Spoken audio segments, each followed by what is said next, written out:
Can you hear me? Hello?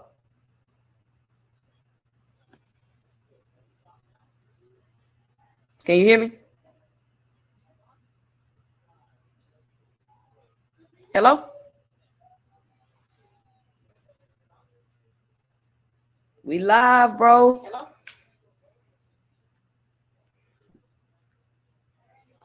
Fight. Live, bro. Fight week. I can't hear you. You talking? Say something. What up? What up? We live? Yeah, we live. Oh, what's the deal? What's the deal? What's the deal? Boxing the world? Fight week.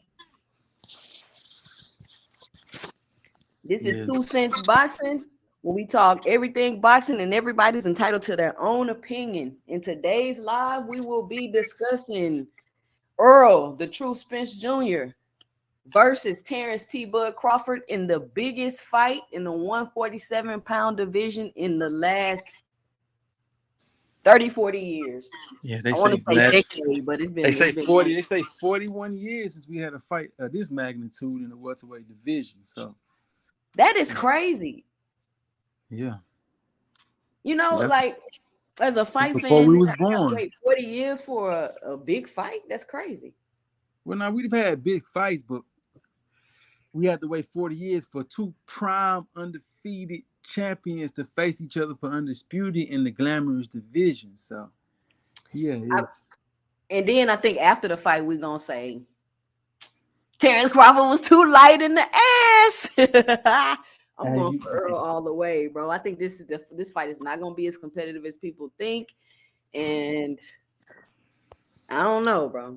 I don't know. We'll see. yeah, man. This fight is I mean, if you're a boxing fan, there's no way you can't say this is the type of fight that you want to see. We all been waiting for the best to fight the best, every division. Here we got two undefeated guys. They not over the hill. They got all the straps. This is what boxing is about. A fight like this is what boxing is all about. So, we finna finally see it this Saturday. So I'm excited. I'm excited, man. Yeah, I'm excited too. I can't wait. You seen Spence drop some more shirts? Did you get you a shirt?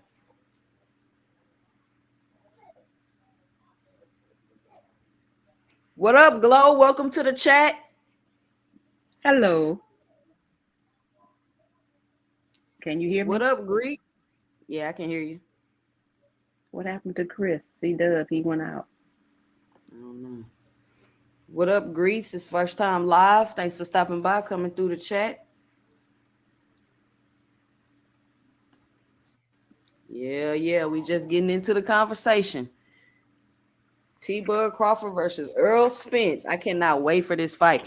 I haven't been this. I don't think I've ever been this excited. Well, I was pretty excited for the Deontay Wilder Tyson Fury fight, but that went kind of south. Hopefully, it don't be no cheating going on in this fight.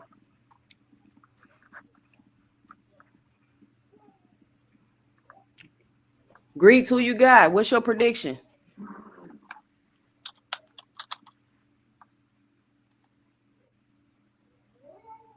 I can't hear you.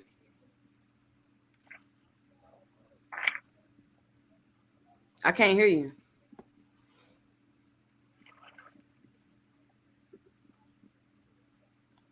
Yeah, Crawford got those skinny legs. I mean, I feel like he really did himself a disservice putting on all that muscle up top, and he didn't really, work the legs or nothing like that. It looked like his legs is looking kind of scrawny. So I feel like that's going to be a disadvantage. He put on too much muscle too fast. He didn't get the opportunity to condition properly with the muscle. So I don't think he's making it 12 rounds. And I don't think he's trying to make it 12 rounds. I think he's really going to go in there, fight inside, and try to go for the knockout. I really think that's Crawford's game plan. But we'll see. Grease, did you see the morning combat show, the breakdown that he did of Errol Spence? That was really good. And it really shows that although what Spence is doing is quote unquote basic, You can't stop it. You're gonna have to probably. It's probably gonna take somebody bigger and stronger than Spence to be able to truly be able to deal with the pressure and deal. Give me a second.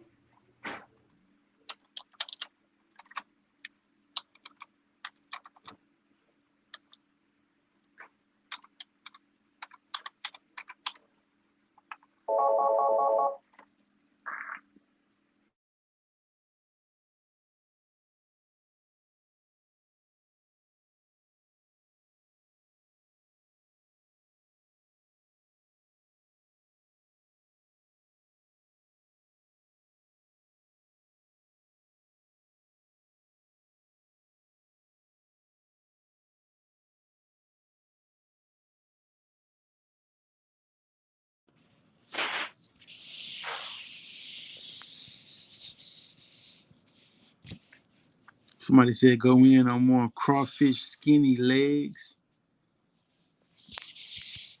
Man, look. Terence Crawford is a decent sized welterweight. He's not the biggest guy. He's not the smallest guy. I think he's a good size for the welterweight division. Errol Spence, on the other hand, is a big welterweight, so it's a difference. He's just a bigger guy, bigger man. You know, he can fight. He can probably, transition to 54 pretty easily because he's a bigger guy. We've always known this. So yeah, Crawford is a little smaller than Spence, but fighting that, I don't think it's gonna make too much of a difference. I do. I mean, don't they say the good big guy beats the great little guy? Ain't that the consensus? Yeah, but both of these guys are great. So I don't think. I mean, there's a size difference, but it's not a massive size difference. It's definitely a size difference, though. So yeah, that's why Spence has the advantage. That's why, to me, this fight is. Most people say this fight is a 50-50. I think it's very close to 50-50. I think it's more like 55-45 Spence. I think the major factor between the two in this fight is going to be the size and the durability of Spence. I think that's going to be the difference, in my opinion. But I could be wrong. Durability is definitely going to be a big factor in this fight, considering the pressure and the volume of punches that Spence throws.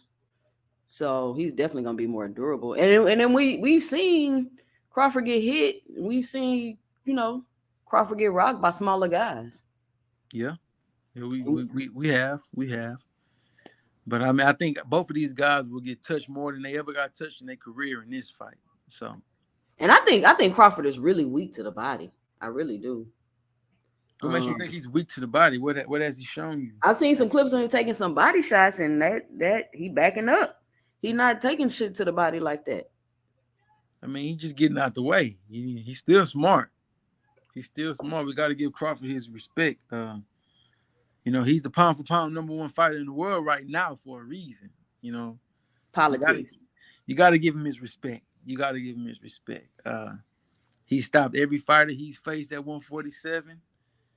He's already been undisputed before. So, this is not his first undisputed fight. He's been here before.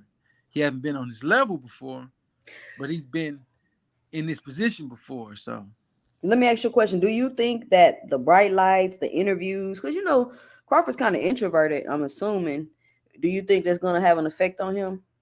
No, not a fighter like Crawford. I mean, I really rate Crawford as, one of those guys. I think Crawford is really, I think he is everything they say he is. I think that he's everything they say he is. But I just don't think that he can beat Spence. So. Yeah, I don't think he can beat Spence. Yeah. So you think he could beat Ugas? You think he could beat Thurman? You think he can beat? No doubt. No, I have no doubt in my mind that Crawford will whoop everybody else at the division. No doubt. Even Boots, I have no doubt that Crawford, if they fought right now, Crawford would beat everybody else at 147 outside of Errol Spence. So why didn't he fight them though? That's the thing. It's like, okay, we see and feel like you got the potential to beat these guys. You got to take a shower first. You got you got another one? I got a pump in my leg. Let me see. Okay. Hold on real quick. Yeah, I think I'm not gonna disrespect Crawford. He is what they say he is. He is everything they say he is. He is the pound for pound top three, no doubt guy. You know, in most people's minds, he's top one pound for pound guy. He is who they say he is. He's a dog. He's very skilled. He is who he is. But that's what I'm saying. We saying this is the fight to see if he is who we think he is. Because if I would you not say this is his first step up fight at 147?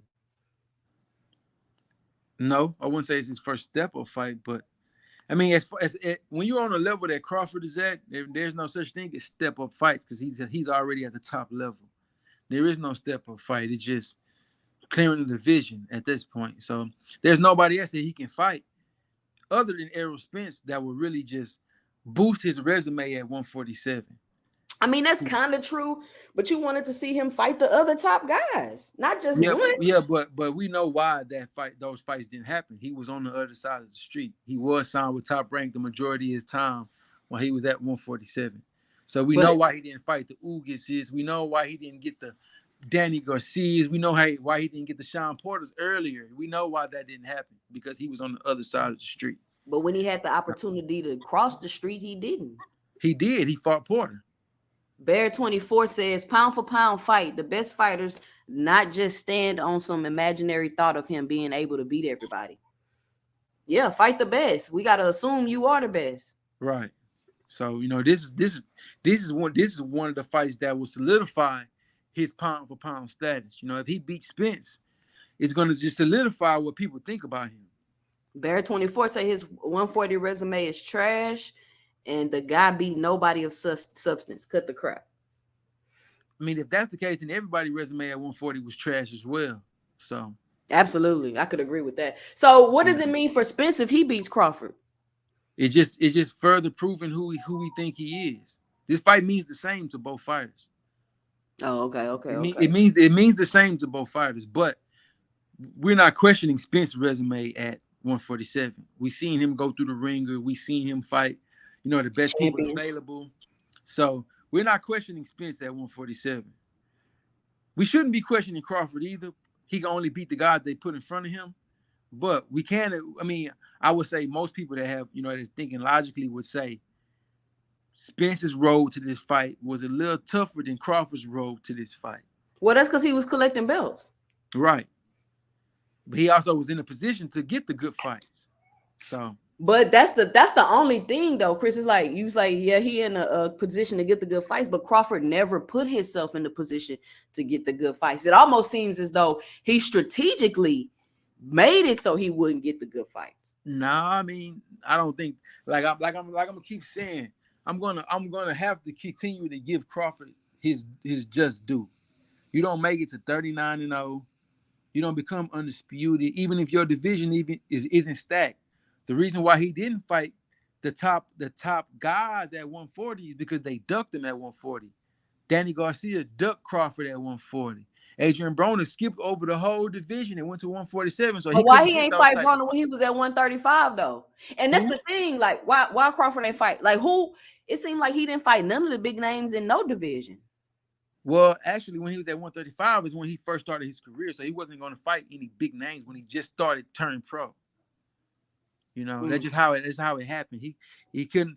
It wasn't even a lot of big names at 135 at the time. I would say at the time Crawford was at 135, the only big name there was Gamboa, Adrian Broner at the time. You know, he got the Gamboa fight. So Gamboa was top 3 pound for pound at the time when Crawford beat him. So we have to give Crawford his respect. We can't take anything away because if you say Crawford didn't fight anybody, that means when if he happens to lose to Spence, that means Spence fought somebody who didn't fight anybody. So you have to take away from Spence as well for a win like that. I don't want to do that. I want to give him his just due. But nobody's saying like, oh, you sorry. We know you good and you got the skill. We just saying you ain't fought nobody. Spence still straight if he beat him. We just saying The problem is we compare him to Spence and Spence's role and the competition that he fought. That's really what it is. We shouldn't be comparing the two, you know. It just is what it is. Spence has only fought. Actually, if we want to be real, Spence started his professional career at the 154-pound division, and he moved Mhm. down to 147. So I heard all Crawford, fighters do that. not all fighters. I Crawford, mean, not all, but I'm saying I yeah, heard that's like a common thing that fighters do. it happens. I'm not taking anything away from Spence. It happens, but we have that. That's what pound for pound means. Pound for pound means that, you know, at my weight, my skills, they transfer to multiple weight classes. That's what pound for pound means. It doesn't mean you're the best fighter in the world.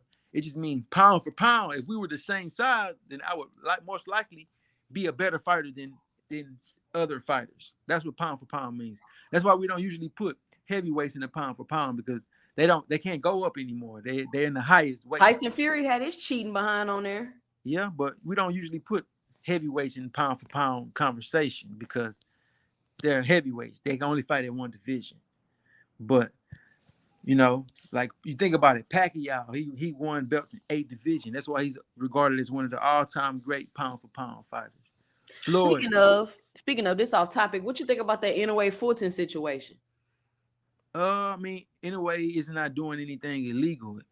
Even though the way he wrapped his hands it may be illegal in certain states in the United States. They're fighting in Japan, and the way he wrapped his hands is perfectly legal in Japan. So I just think Fulton needs to wrap his hands the same way and go into the fight. Yeah, I think they was just playing some little mind games, and Yeah. I think they wanted to hit people to what's really going on with Yeah. Inoue. Yeah. So if he was in America and he was fighting in a state where the commission didn't allow him to wrap his gloves like that, then they could call it out and it'd change. But they're fighting in Japan. So Do you think Inoue is questionable? no, I don't think he's questionable. I don't. Until we get, clear cut evidence that somebody is, is on some foul stuff. I don't want to take away from what they do. So I'm not gonna question Inoue because, like I said, most of his fights have been in Japan. The way they wrap their hands, his hands is totally legal in Japan.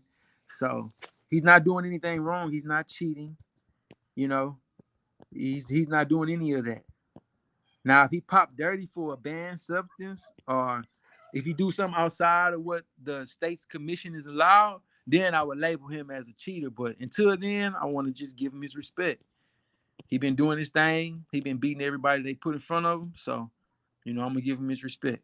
Come on, bro. You know that dude is questionable. He boy coming from 105, Japanese dude knocking all these people out. Like, come on, man. So how can Inoue go from 105 all the way up to 122? The same. I mean, plenty fighters have done it. Pacquiao did it as well. Pacquiao did 8. And Pacquiao was also questionable. You're right, but still though, Pacquiao went his entire career without popping dirty, regardless of the suspicions, without popping dirty and without getting caught red-handed. So yeah, we have our suspicions about a fighter like Pacquiao, but there's nothing proven.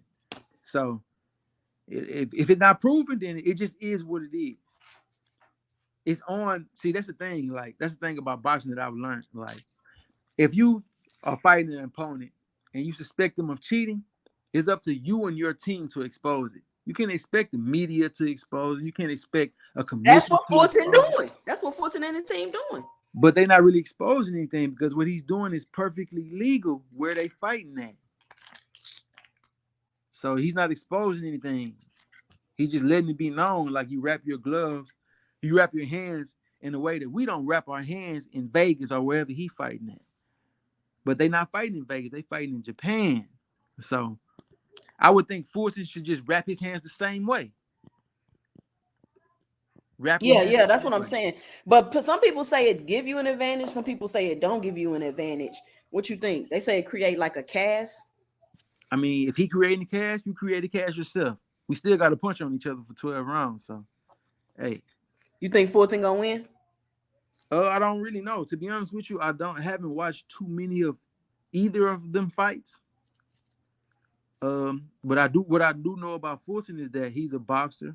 He has good skill. He's the bigger man, of course, Anyway, it's coming up.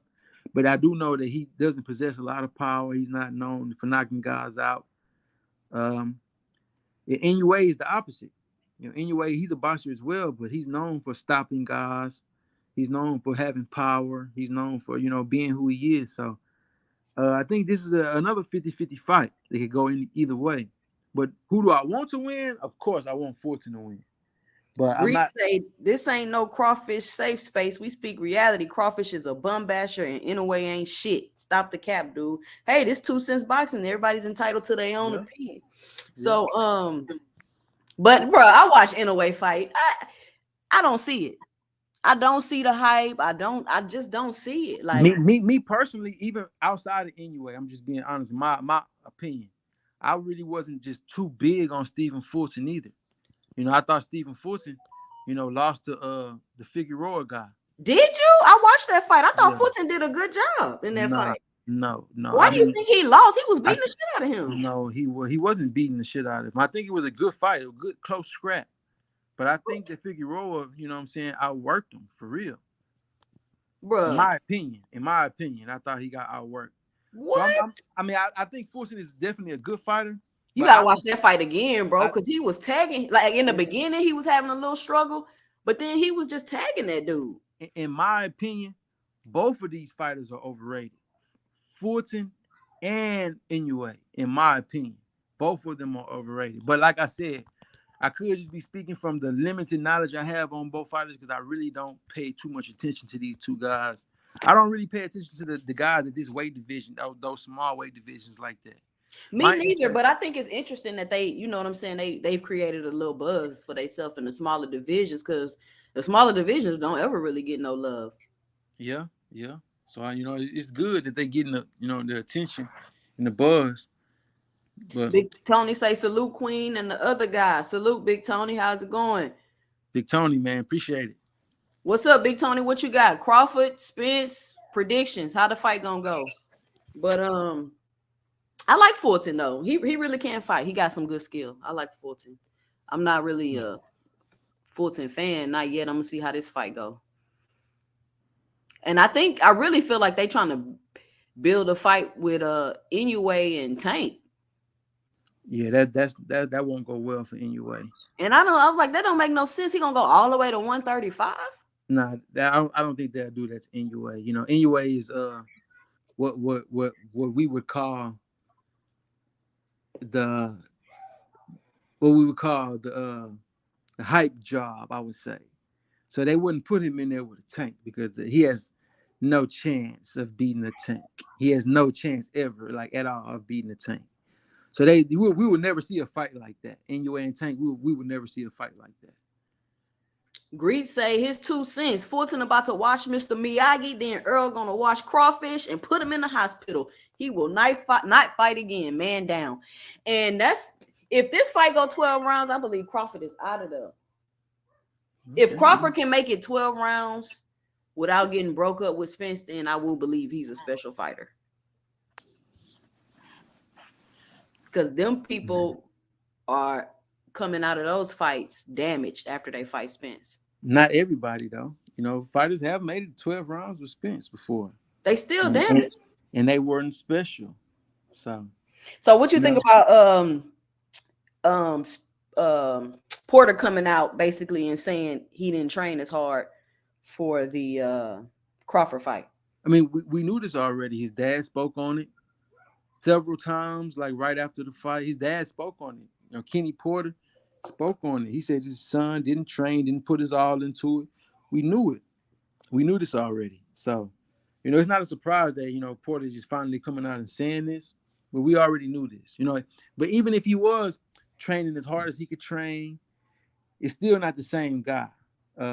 When you fight a fighter in 2011, he's not going to be the same fighter in 2013 and 2014.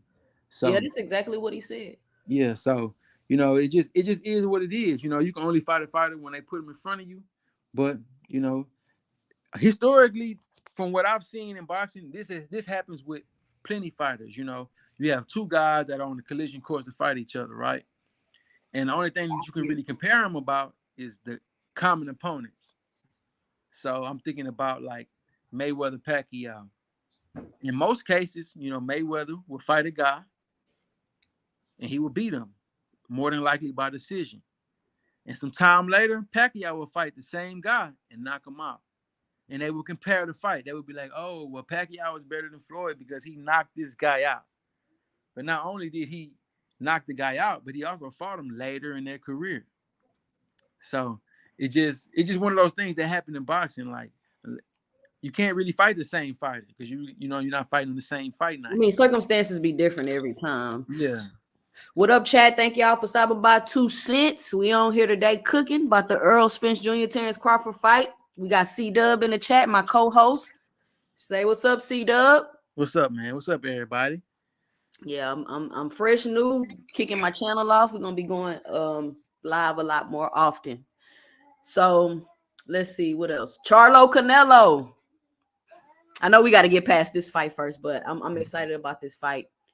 I really feel like Charlo got a chance, a big shot. I mean, anybody who know me knows that Jermell Charlo is my favorite boxer of today. He's my absolute Better than favorite Spence? boxer of today. They're 1 and 2 to me, but Jermell is my favorite boxer of today. I like Jermell's style. I like Jermell's mentality. I like the skills and the athleticism that Jermell possesses. He's very close to.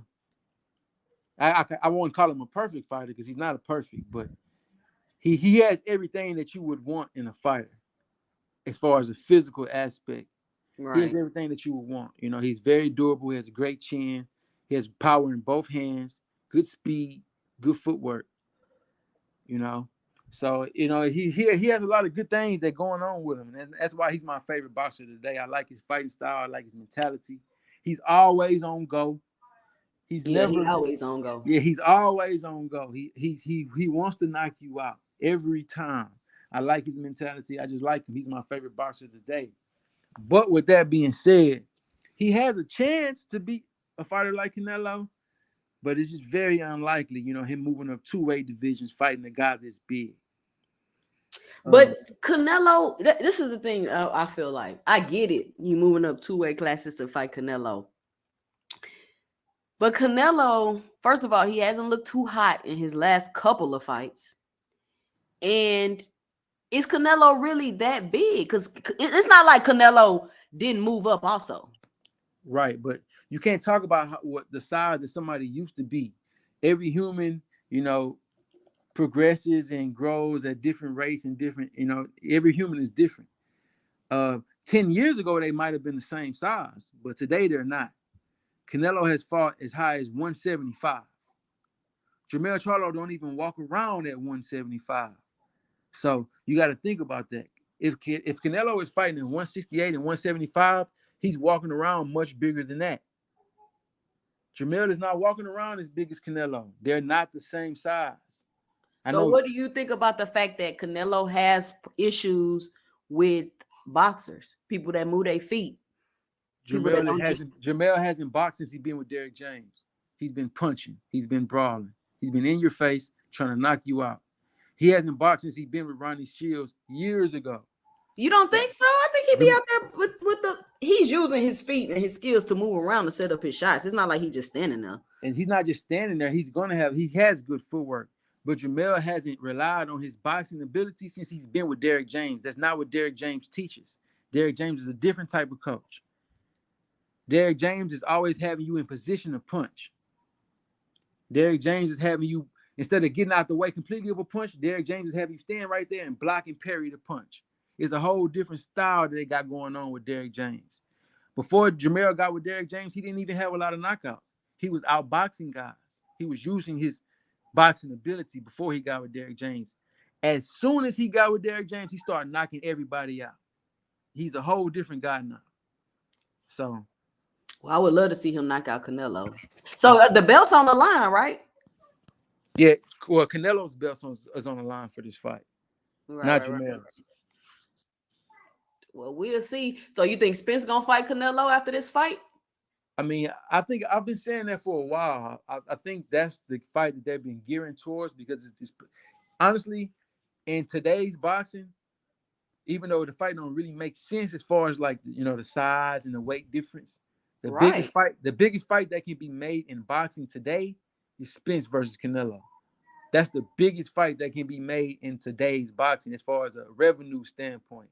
They're gonna But break. that's not even a fight. I feel like that's not. I'm never sitting around like, oh, I want to see Spence fight Canelo. That's not even a fight. I feel like people really want to see like that. I mean, you got to realize like Canelo is a global superstar, not just a boxing star. He's a global superstar. So he's transcended just a boxing fan. You know, Canelo is known worldwide, you know, just period. Spence he's not that big, but you know, he's making his way to being, you know, a household name and you know, somebody who's known outside of the sport of boxing. There's no other boxer outside of a heavyweight that Canelo could fight that would probably generate more revenue than Spence. Benavidez, what you mean? That's for the hardcore boxing. You know, if you're not a hardcore boxing fan, you won't know who David Benavidez is. So it's a better fight, but it's not a bigger fight. So, you know, Canelo has been ducking Benavidez for a long time. He's not looking for the best fights. He's looking for the biggest fights. And it seems like he constantly pulling people up. Right. He's looking for the biggest fights that he can make. He's not looking for the best fights that he can make. Because he would have already fought Benavidez if he was looking for the most smoke that he can find. He would have, if he went to 175, he would have fought Better Biev if he was looking for the most smoke that he can find. He's not looking for the most smoke. He's looking for the biggest fights because he's the cash cow of boxing. He's the face of boxing. I could see that. I could see that. Spence Crawford do 1 million pay-per-view buys. Spence Crawford? Yeah. I think it'll do 1 million pay-per-view buys. Yeah. I think so. I think it will do at least 1 million. At least. Yeah, the undercard kind of whacked this fight. Yeah, I think because of how big this fight is, or how meaningful this fight is, I do think that this fight could do 1 million pay-per-view buys for sure. That's the problem the suits had. They say it wasn't gonna sell. We'll see. Shall see. We shall see. I think we're gonna be tapped in. I think, especially in America, I think as Americans, we're gonna be tapped into this fight. I think we're gonna be tapped into this fight. It wouldn't surprise me if they do too, but I'm predicting over 1 at least. It will be a success, is what I'm saying. I think this fight will be a success. I don't see this fight flopping by no means. I think anything over 500 is a success, but I don't know. I heard they got 20 M's guaranteed. With a fight of this magnitude, M is success. You got to do 1 million pay-per-view buys at least. If Tank and Ryan can do 1.2 to 1.4, I think Spencer Crawford can do comparable or more. So, yeah, I can't wait to see these weigh-ins. I know the emotion gonna be high and intense. I said in one of my videos, what if Errol went up there and just slapped Crawford? It had a viral moment that it'll for sure do a million papers. Yeah. If either of these guys had that type of personality where they were just, weren't so calm and laid back, yeah, they'd probably sell a little more, do better at selling. But both of these guys are, cool, calm, and collected. So I'm waiting on Terence. I'm waiting on that big attitude to come out of Terence. Where they focus on your fight for you don't make it to your fight. Where that said, Terence? I want to see it. What's up? Yeah, I think they just got too much respect for each other. Man, forget all that. If I was her, I'd be disrespecting the hell out of Terence Crawford. All this bullshit you got going on. All the shit your team been talking this whole time. And then Bo Mac gonna come out talking about, oh, you've been made by the media. They just projected. Hold on. Who said what? Bo Mac basically saying the fight gonna be easy because Spence not who we think he is, and his whole career been made by the media. I really think they have an issue with that. Like, oh, he had a machine behind him. I really think they just got an issue with the PBC.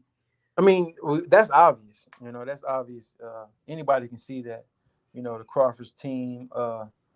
They don't have too much of a liking for the PBC brand. But they can hate all they want to. The proof is in the pudding. PBC has been running boxing for some time now, a few years now. It just is what it is. But they can hate all they want to, but the proof is in the pudding. They can say Spence is a media, created machine, but can't really say that. You look at the box rec. Look who he fought. Spence didn't take an easy road to get to this point. Spence, He really didn't. he didn't take an easy road. Spence fought everybody he was supposed to fight to get to this point, besides one person, and that was Pacquiao. And we know why he didn't fight Pacquiao. It was the injury. But you know, Crawford and Pacquiao was on the same side of the street, and Bob Arum did not try to make that fight. They said Crawford was being difficult in the negotiations. I don't think it was that. I just don't think that Bob Arum wanted to. Bob Arum has no interest in really creating a machine like a Errol Spence.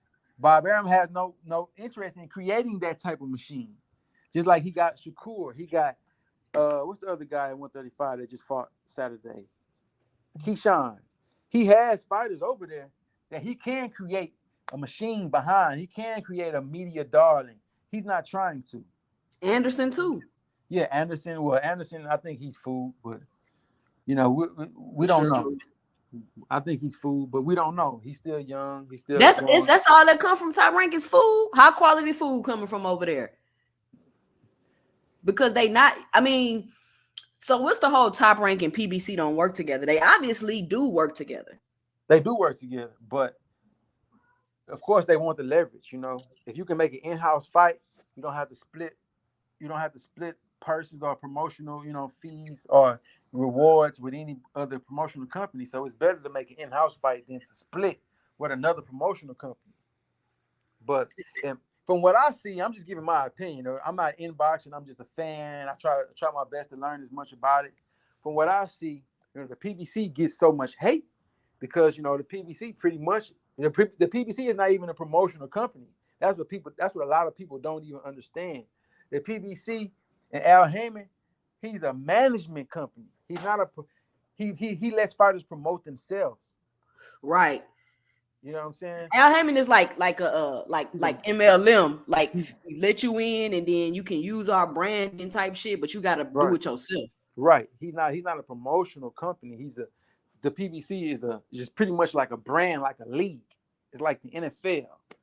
You know what I'm saying? He allow his fighters to have their own team, their own organization. That's why you see Man Down Promotions. That's why you see Mayweather Promotions. Now you seeing Gervonta Tank Davis Promotions, and you see all these other fighters got their own promotional companies.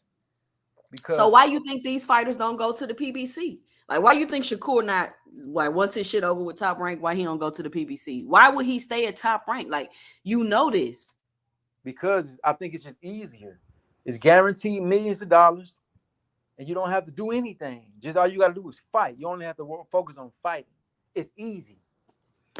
The issue comes in when they keep messing with these PBC fighters that they know they're not going to fight. The issue comes in because we know that for the big fights, it's going to be difficult to make the big fights between the two companies. Now, the smaller fights get made all the time. Small time PBC guys fight small time Top Rank guys all the time, and no issue. The issue comes when these millions of dollars are flowing in, and we got to split it, and we have to figure out what percentage of the split that we getting. That's where the issue come in at. So this fight would have probably never got made if Crawford was still signed with Top Rank, or it would have been very difficult to get made. But now Crawford is a free agent. He can do what he wants to. So he went and signed with the PBC to make this fight. That's why this fight is happening. Just like Canelo. Canelo signed with the PBC to make a Charlo fight. Otherwise, this fight probably wasn't going to happen. So that's just how it goes. Just like Devin Haney, he signed with Top Rank to go get the best from Kambosos and to get the Lomachenko fight. If he didn't sign with Top Rank, he wouldn't have got those fights. Well, yeah, I know they signed for a couple fight deals. And speaking of Devin Haney, what's up with Devin? What's his next move? I feel like he just needs to drop the belts and move up. Well, I think that's his next move. I think that's probably more than likely his next move. He'll probably be fighting Regis Prograis next, and he'll start his quest at 140. I think that's the next move for Devin Haney. I know a lot of the fans want to see him stick around at 135 and fight Shakur, and we all would love to see that fight. But I think that's a fight that's cooking. It's in the pot. It's brewing They got to I cook the mean, fight you up. think they're gonna fight at 140? Shakur small. Shakur small, but Shakur want the money. He gonna follow these guys. He been following these guys. He gonna follow. Shakur coming off as Crawford 2.0 to me. Yeah, he gonna follow these guys all the way to 147. I think what's his name? Tank, Devin, Shakur, Frank Martin, even these young guys like Abdullah Mason and some of these other, top young prospects. I think they'll all meet each other at the Glamour division at 147. They'll meet Right, each because other at they're gonna build it 147. up till then, because that's the Yeah, Glamour division. They can get a bigger money fight. yeah, they'll meet each other at 147. So Well, we'll see. We shall see. What you think about those media workouts? media workouts, I don't Yeah. put too much behind them, but I think both guys, they look like they're on par to make the weight pretty easily. Crawford looked like he probably already very close to 147. He don't really got to lose too much weight, and you can see the size difference. Crawford looked like he got a lot of weight to lose. He looks, because you got to understand, Crawford put on all that muscle. Muscle weigh more than fat. Yeah, but I mean, I'm just going off what I've seen. What I've seen, you can clearly see Spencer's a bigger guy than Crawford. You can clearly see it in the media workout. Spence got a little more girth to him. He got a little more, he's a little thicker, a little muscular. You know what I'm saying? Spencer's the bigger guy. We can see that. But I think both of these guys in shape and they ready to go. They ready to jump on that scale Friday evening, weigh in, and do what they do. I think they both ready. I think they both ready. When they was I mean, talking they to for both sure of them, ready. when they was asking I both feel of them like, questions, both guys was uh-huh. kind of getting irritated. Both guys ready for the fight. Both guys ready. They ready. They done talking. They want to fight. So What I was gonna say? Yeah, they definitely ready to fight. I feel like they're at risk of overtraining though. Like I hope they didn't overtrain. And somebody was saying that Crawford been training for 4 months for this fight. I think both. Or if anybody overtrained, it'd probably be Spence because Spence ain't fought in a while. Crawford didn't went That's through what all I this was thing. thinking. If anybody be overtrained, it'd probably be Spence. But I think both guys are smart enough and experienced enough to not, overtrain for a fight of this magnitude. Yeah, I think both of them will be ready for sure. I'm trying to see how to share my screen. Give me a second. Let me try to figure this out. Y'all bear with me. Shout out to the chat. PGH Big Dog says salute. What up, PGH Big Dog? What's your 2 cents? What you got going for the fight? Let me know. Drop it below in the comments. I'm trying to see how to do my screen. Greek say this fight will do 2 million easily. I hope so. I want both of these guys to get paid. So I don't know about 2 mil. That's a lot. I mean, 2 million is a lot, but that's the definition of a pay-per-view success. 2 million pay-per-view buys. What's the record? What did Pacquiao do? The record, I think the top 2 pay-per-views were 4.4 and I think 4.2. And that was Pacquiao. Floyd was 4.4, if I'm not mistaken. And Floyd McGregor was 4.2 or something like that.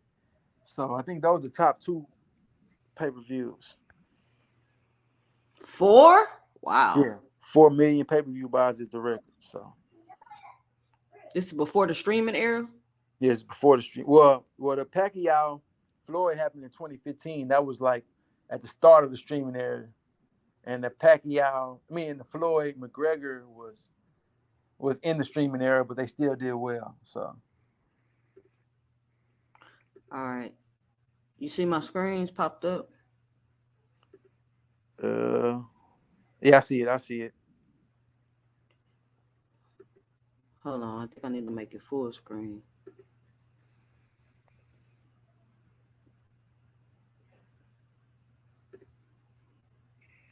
I don't know how I'm gonna do that though.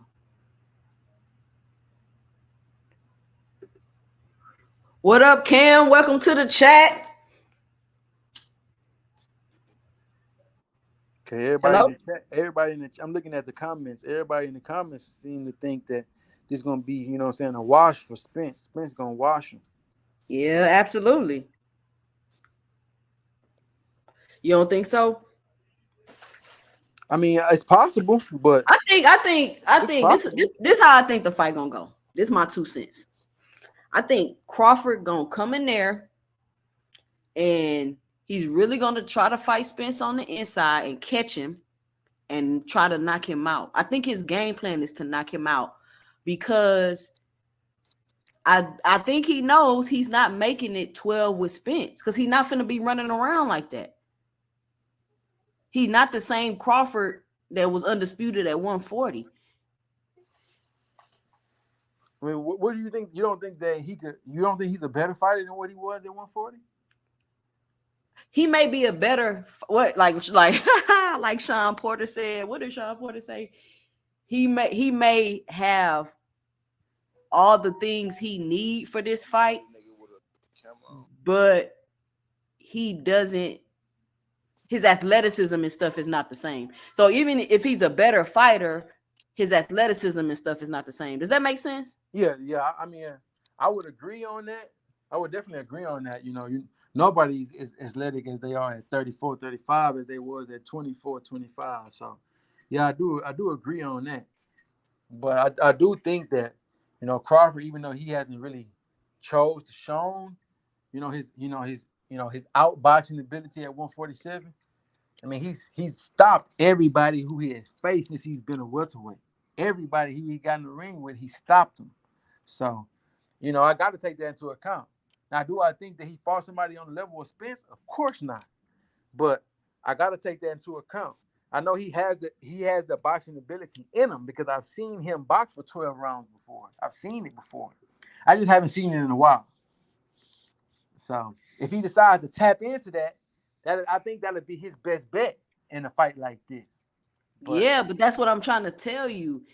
He, in my opinion, he doesn't plan on tapping into that because he put on all that muscle. And the more muscle you put on, that's going to affect your conditioning. If you didn't put the muscle on at a slower rate and then condition with the muscle. So, and then have the mobility and the flexibility with the muscle. You can't just put on muscle in 8 weeks. Crawford been putting his muscle on since before his last fight. They was in talks the first time. They had pictures of Terence Crawford floating on the internet and him kind of bulking up. Even before he fought the last guy, I don't want to say his name, when he fought in December. Abenesian? Yeah, he was putting on muscle.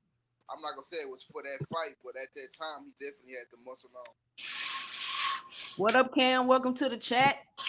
Errol Spence Jr. versus Terence Crawford fight week. What's your prediction? How you think the fight gonna go?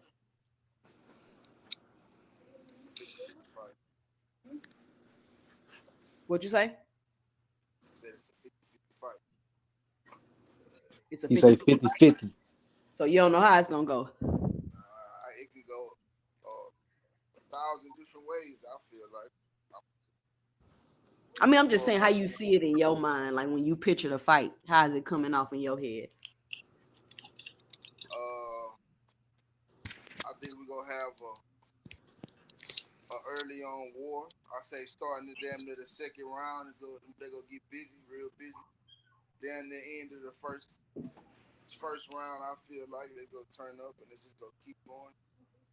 And then later on, somebody go.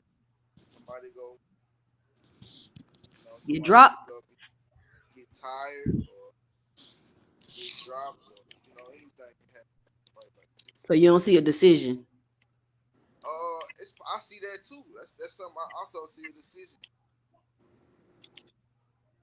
I also see it going into a decision, even possibly a draw. The worst outcome of this fight is a draw. Yeah, most definitely. Yeah, that's the worst. The draw is the worst. Like, could you imagine if this is a draw, bro? Like, imagine if this fight is a draw. We back to the drawing board. We back where we started. Yeah. Of course, everybody gonna have their own opinions and stuff, but right. They when they signed the rematch clause for a reason though, so we know we're gonna see number 2. So Crawford have to fight. If it's a draw and Spence like, all right, I want a rematch, he has to fight. Ain't no ducking, dodging, him and Han. If this fight is a draw, I don't see no way possible that both of these fighters don't want the rematch. I just don't see it. I think both of these fighters are cut from the cloth where they trying to prove they the best. I think they both cut from the same type of cloth. So I don't see this fight ending in a draw and then somebody walking away from the second fight. I just don't see it. I don't see it. I Like, can see Crawford not wanting no rematch. He already talking about he don't want no rematch. if he said he don't want a rematch, if he dominate, he ain't gonna want a rematch. You know what I'm saying? If he dominate, he's not gonna want to jump in there again, of course. But It wouldn't be no point then. I mean, Spence may still want it, but I don't. If Crawford happens to dominate Spence, it don't matter what Spence wants. They'll never fight again. They'll never fight again. You know, but and I think the same for both fighters. If Spence dominate, he's already said it. He gonna move on to 154 and fries and put some more people in the blunt. So both of the, I don't. If this fight ends in a domination, I don't see a rematch happening. But if this fight is anywhere near close, no matter who wins or if a draw happens, we will see a number 2.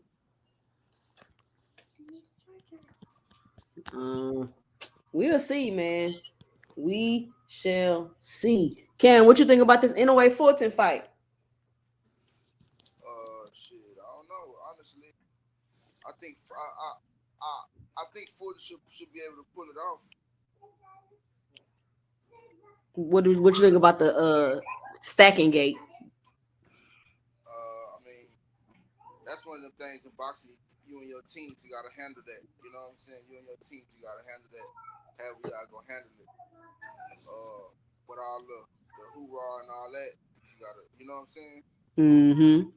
It's not like you not gonna fight. So either y'all go handle that, handle y'all business, or don't fight. That's true. That's true. But I know I'm excited for this fight. The last big fight I was this excited for was that Tyson Fury Wilder fight. I hope nobody trying to cheat in this fight. You talking about the Fulton anyway? No, I'm talking about the Crawford fight. Oh, I mean, I don't think either of these guys be cheating. I don't see cheating coming from Spence or Crawford. So I don't think that's an issue. I think it's gonna come down to who's just the better fighter. No excuses. No excuses. Who the better fighter, Spence or Crawford? We finna find out. I would think the biggest difference in this fight really is going to be mental toughness and the corners.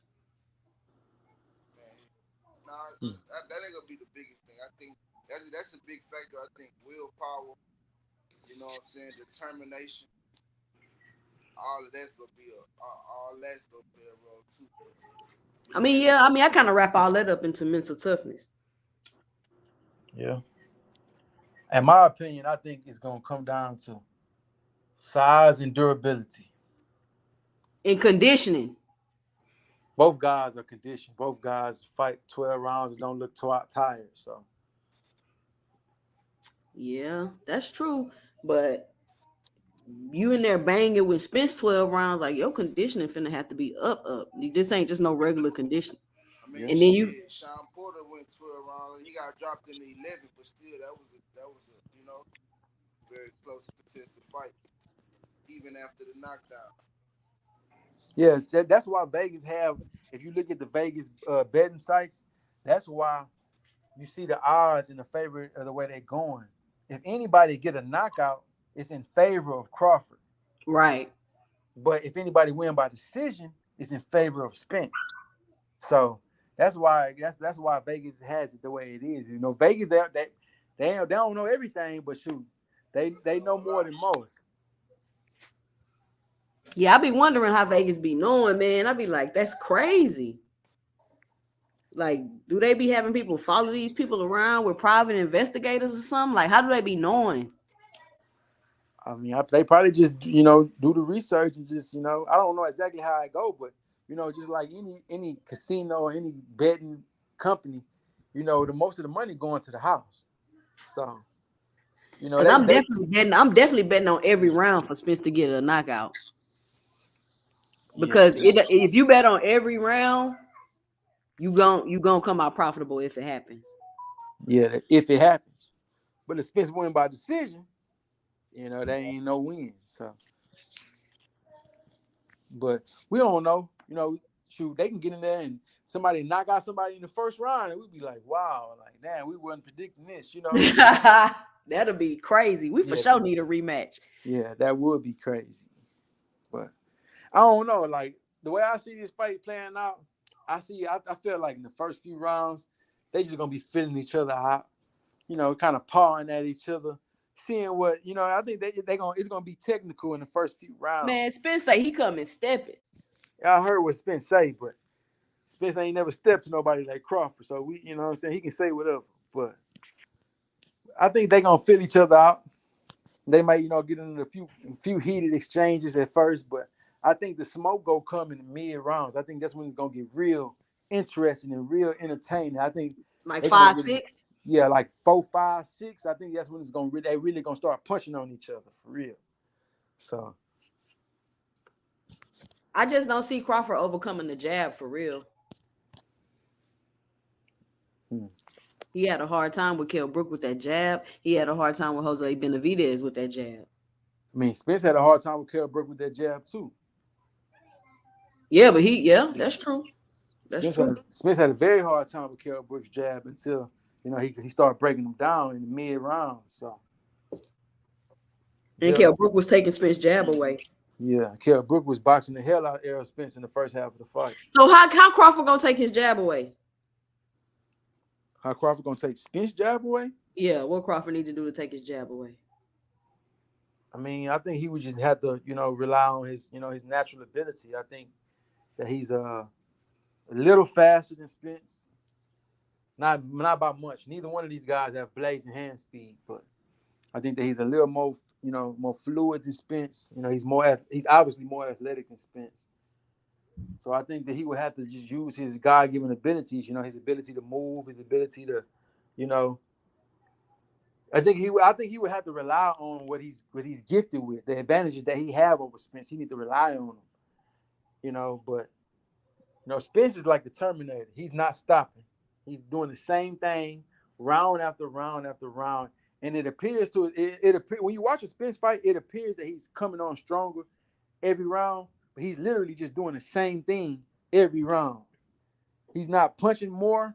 He's punching the same every round. But his opponents are just breaking down. So it appears that he's just coming on stronger and stronger and stronger and stronger. But that's not what's actually happening. Spence just doing the same thing over and over and breaking over. Down. So you got to watch that breakdown on Morning Combat. He was just talking about how like the pins, the holes, how Spence be manipulating people and moving them around and shit. Like he really a bully in there. Yeah, he is. But I think in the clinch, I think Spence is the physically stronger guy. But I think in the clinch, it's not going to be too much of a difference because of Crawford's background. You know, Crawford comes from a wrestling background.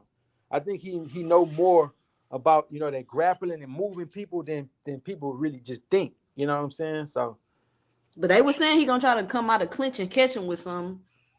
Who? Crawford. I mean, that's possible. It's possible.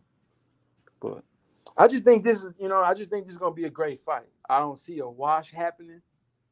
It could, but I just don't see a wash. I don't see one guy getting in there and just dominating the other guy off the top.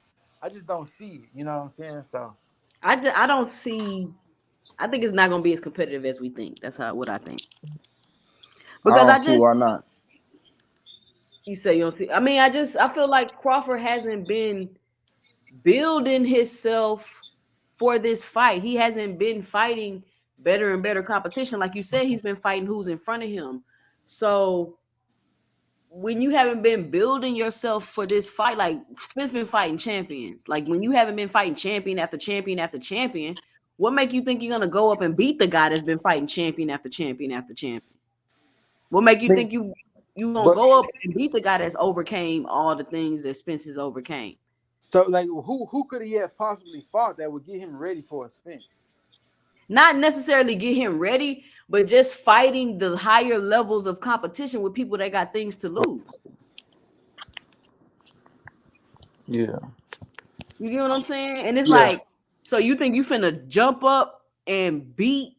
That's like, oh, I've been racing. I run track. I've been racing. high school kids, and then I think I'm finna just jump up and beat an Olympian.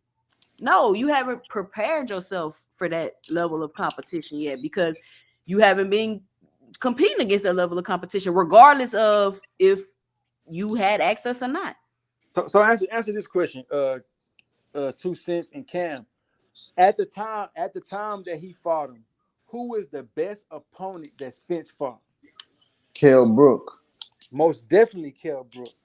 He was the best opponent that Spence fought at the time that they fought. Most doubt. I don't think you can say anybody else was better fighter than Kell Brook that Spence fought. And that was a tough fight. You know what I'm saying? It was a tough fight. You know what I'm saying? Spence eventually broke him down and broke his eye and got him out of there late. But if you go back and watch that fight, you will see that Spence, the athleticism was getting to Spence. You know what I'm saying? The boxing prowess of Kell Brook was getting to Spence in the early rounds. Now, do you think that version of Kell Brook could beat a Crawford? Uh, I, Yes. I don't know. I can't say I will beat him.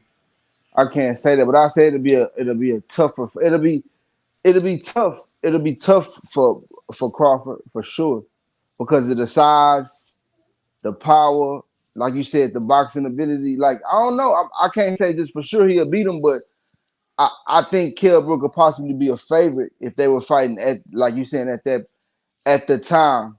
Yeah, Because at the time. when Terence Crawford fought Kell Brook, he was way past his prime, way past him being at his best. He was fighting at 154, came back down to 47. And you know what I'm saying? Uh, Right. so I can't say for sure, but I definitely think it'll be a close contested fight for sure.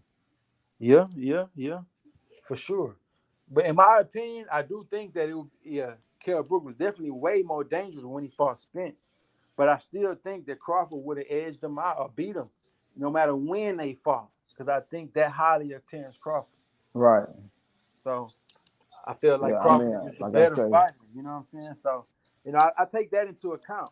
Now I'm not comparing. He stopped Kell Brook when they fought, but obviously he's not the same guy.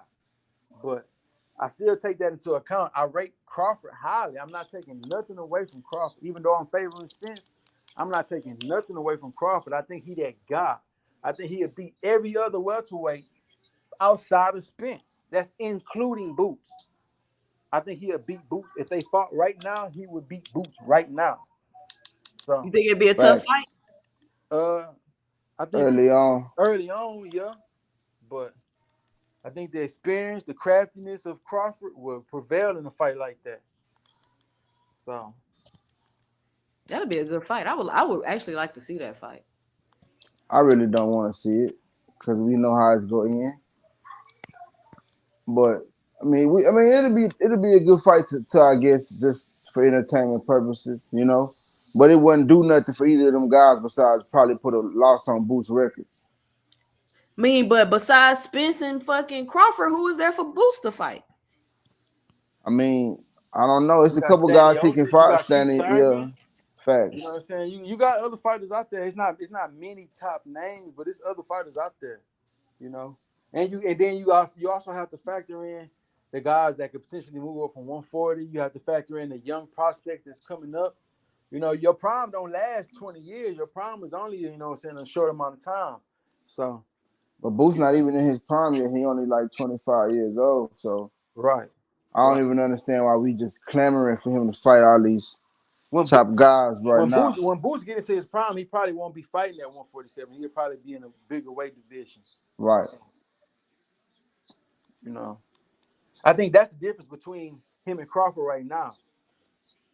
Is the experience. The experience will be the major difference in that fight. I'm not a big fan of throwing young, talented prospects in there with seasoned professional, seasoned champions. I'm not really a big fan of that because in most cases, it don't matter how talented you are. When you don't have that experience, when you jump up to that top level, you get your ass whooped. So I'm not really a fan of that. Like Lomachenko jumped in there with Salido in his second professional fight, and he got whooped. Like that didn't make sense. Even though Lomachenko is definitely a better fighter than Orlando Salido, he wasn't supposed to be fighting a seasoned veteran like that in his second professional fight. So I'm just not a big fan of that. You know what I'm saying? So that's the reason why I don't really care for seeing Boots in there with a Spence or a Crawford right now. Because he's just too green. He's not ready. He had trouble with the Chucky guy. So you don't think he had trouble with Spencer Crawford? Like, yeah. I think Boots needs to just go ahead and get Stanley on this out the way. Facts. And once these belts become available after Spencer Crawford, done with them, he needs to start collecting them at that point. If he Yeah, want, if he really wants to fight with them, follow them to 154 and try to fight him at 154. But yeah, I I think think I I think think the division is his for the taking if he just be patient. facts. If he I just think be patient. Ennis can take Facts. the His division. toughest fighter at 147 would realistically have to be a Keith Thurman. Yeah, For a belt. If you know what I'm saying, if they Keith Thurman finally, came to terms like, yeah, I'm probably not gonna get Spence unless it's at 54. You know what I'm saying? But he fighting Spence for them straps was, I guess he finally came to realize that shit would never be. Uh and also yeah, that Keith Thurman and Boots would probably be a pay-per-view fight. That if Boots can pull that off, that would turn him into a pay-per-view star, and he can just do his thing at 47 and make his money and collect the belts before going up to like 54 or something with them guys. Where he go with his collision course with them guys with me that what I'm saying, the Spence and the Bud most likely will be at 54 at that time. yeah. You know, then we'll just see from there. But that's what I think. But can we change lanes real quick? I What you know we talking about? talk about Spencer Crawford this big fight of the decade this weekend, but I want to just take a moment to talk about Canelo Charlo. Oh yeah. What's your thoughts? Uh, I think it's a very tough fight for Charlo. Um, if he can pull it off, definitely. In my opinion, he already one of the greats. But if he can pull this off, he would have to get his respect from the rest of the boxing world and the boxing community.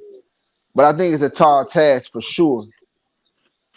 Uh, So but you saying if Jermell Charlo can beat Canelo, is he pound for pound number one? in my opinion, yes, he should be pound for pound number one. But I know they're gonna slide him in there at 2 because whoever win this fight Saturday will be pound for pound number one. Okay. That's just my opinion on the pound for pound ranking. But You yeah, think deservingly so, he should be at that 1-2 spot.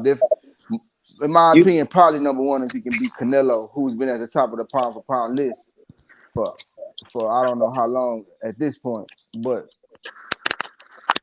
that's just my opinion on that. Yeah, that's kind of the way I feel about it too. Jermell is my favorite boxer. It's my favorite boxer of today. Uh, if he can pull this off, man, you know what I'm saying? I don't see how you can't say that he ain't top pound for pound number one guy. Man, I've Right. been trying to talk. I ain't even been on the stream. I thought y'all was ignoring me. Oh, and also I'm kind of want to segue off of that and talk about how we shouldn't even be seeing this fight for real. Facts, big fact. I ain't gonna We lie. shouldn't even be seeing this fight. This is. I mean, I'm Jamel getting this. It's a great opportunity for him. I know the payday gonna be Somebody got very some noise. handsome, Mute yourself. very handsome. Ransom for my dog, which he deserves. Uh, but he shouldn't even have to take this big risk to get the respect he deserves. He already did the work. But also, I agree. I this absolutely if we agree. being honest, this situation shouldn't even been presented like this. If uh David Benavidez, the Mexican monster, would not have lost those belts on the scale a while back. Right. Canelo would not be undisputed at 168. He Fact. would not be able to come to be in 168 and pull Jamel up 2 weight classes for a big fight. Possibly drag Errol Spence up for a big fight. Right. You know what I'm saying? If you know, David Benavidez would have been in position with the WBC belt, which he had. He lost it, and he didn't lose it in the fight, but he lost it on the scale. And for banned substances, but we won't even be being able to see this. Not that it's not a good fight, but it's a mismatch. It's a big mismatch because you know weight classes do matter, and you putting a guy up Yeah, 2 weight he giving classes to himself fight him, and a huge his advantage. first fight at that weight class is against the pound for pound best, king of the division. The face of boxing. It just don't end well in most cases that we've seen in the history of boxing. It Right. just don't end well for the guy that's moving up. 2 weight classes. 2 weight classes. The last time I seen a fighter move up 2 weight, or last time I seen a champion move up 2 weight divisions to fight another champion was when Kell Brook fought Triple G. And we know what happened in that fight. He got his eye broken in that fight. In the fight that Kell Brook was actually winning. Right. It just took one shot from a Triple G. bigger, stronger guy. Yeah, all it took was one punch to end that fight. To break his eye and end that fight. But I just so where did Triple G start? Where did Triple G start? The payday is, I'm definitely rooting for Jamel in this fight, but I'm like I said, I'm looking through a clear eye. It's definitely a mismatch. You said where did Triple G what? Hold on. T Rock Brown says I got Bud by knockout with the counter. I can't even hear her. Can you hear me? Yeah, I can hear you. Can you hear me loud and clear? Chat, can y'all hear me loud and clear? Let me know. Drop it below. So this is the thing. T Rock Brown said he got Bud with a knockout with a counter punch.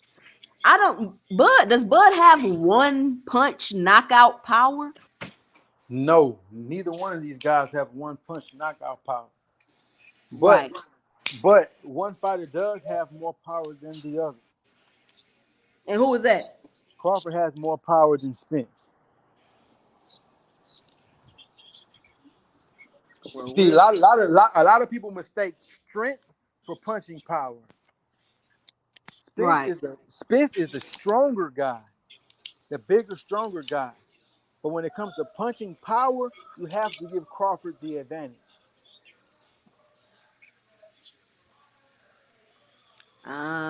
We'll have to see. I watched I think it was Chris Algieri interview. He was talking about Spence's jab and how powerful it was, and it was fucking him up. Yeah, Spence stands behind his jab. Spence don't have a snapping jab. Spence put his body weight behind his jab. So he has a great jab. Like Jamal Charlo has a great jab. He put his body weight behind his jab. But Jamel Charlo doesn't put his body weight behind his jab. It's a difference. But I don't think a jab will knock out either of these guys. Cam, can you hear me? Chris, tell Cam to go out and come back in. Oh no, I can hear you. Cam, can you hear me?